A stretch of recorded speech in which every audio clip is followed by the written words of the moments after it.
Lalmikor dehqonchilik ilmiy tadqiqot instituti don sifat tahlil laboratoriyasidamiz.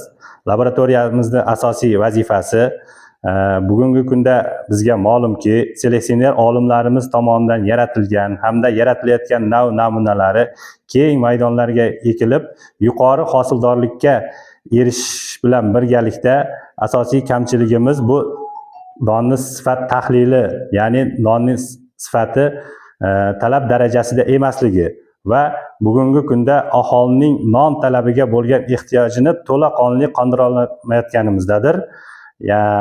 Bunda bizda seleksioner olimlarimiz hamda tayanch doktoranturada tahsil olayotgan va o'z tadqiqotlarini olib borayotgan ilmiy xodimlarimiz tadqiqot natijalarini tahlil qilish uchun yangitdan o'rganilayotgan nav va namunalarni sifat tahlilini o'rganish uchun ushbu laboratoriyada o'z faoliyatlarini olib boradi.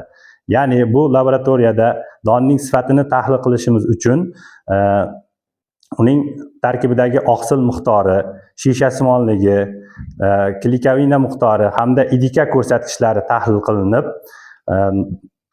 eng yaxshi deb topilgan nav va namunalarimizdan nonning sifat tahlili o'rganiladi. Ya'ni nonni baholash tizimi o'rganiladi. Bunda asosan nonni shishib chiqishi, uning g'avakligi, zichligi, uzunligi, balandligi tahlil qilinib, donning sifat darajasiga baho beriladi va eng yaxshi deb topilgan nav va namunalarimiz Davlat nav sinov komissiyasiga topshiriladi.